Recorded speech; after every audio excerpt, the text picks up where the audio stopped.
Peace unto you. I am Nadiie. What's coming through today is what realm are you living in? And furthermore than that, what body are you primarily operating out of?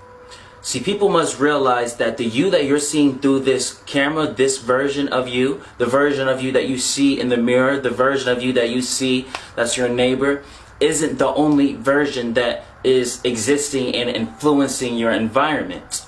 You have multiple bodies. You have a astral body, etheric body, a light body, a mental body, a emotional body, a physical body. You have a celestial body, you have a galactic body, you have a dimensional body. People don't even speak about the dimensional bodies. The dimension itself is a being that can be contacted, and based upon your energy signature, you can guide the dimension itself to morph a particular area into whatever you see serve. That's how some people are able to literally create their own worlds, because they understand my frequency is going to get adjusted to this dimension's frequency, whatever dimension it resides at, or even higher than that. And from that, there's a fundamental law that takes place that says if two energy signatures match, then whatever you see serve shall be so.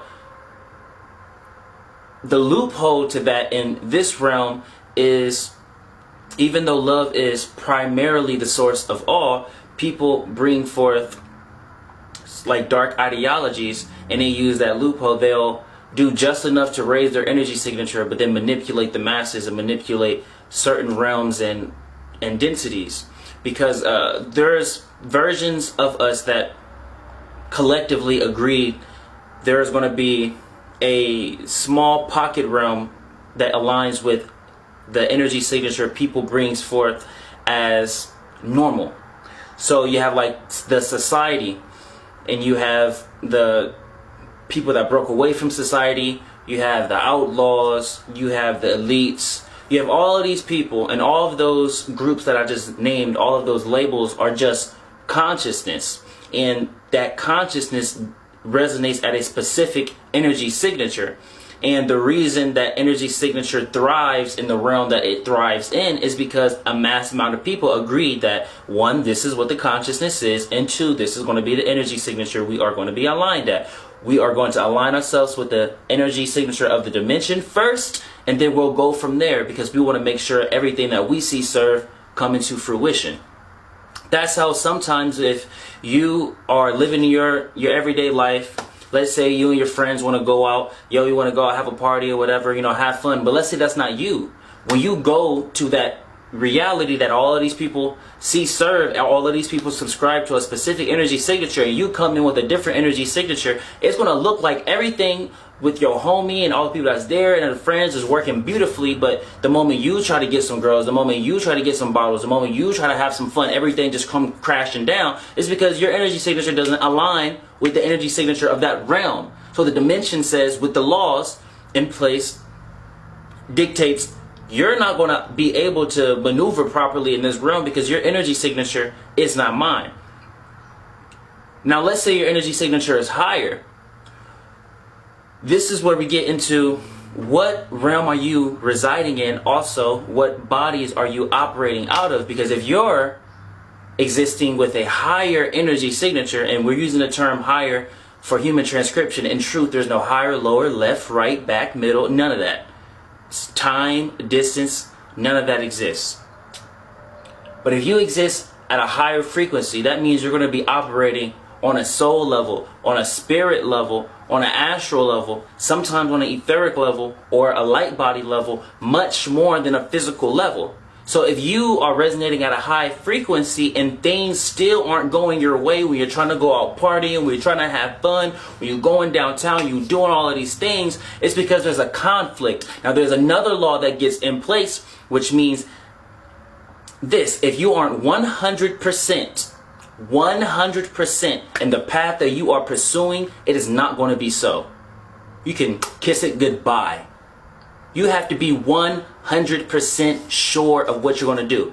And sometimes you may consciously feel like you're 100%, but your soul says, I don't want to do this. I know this is not right because I embrace the quickening much more than the conscious mind gives credit to. And from that, I know that if I move on this path, these sequence of consequences is going to come forth that is not going to align and serve for this vessel I am inhabiting, speaking as the soul. So I'm not going to be for it. So, you know, imagine there's a courtroom and you have the prosecutor, you have the defender and all of that. Your soul is the defender. You, as the physical body, the prosecutor, you trying to bust the doors down, throw him, instead of throwing the body in jail, you want to throw the body in fun. You want to throw the body in all of these craziness.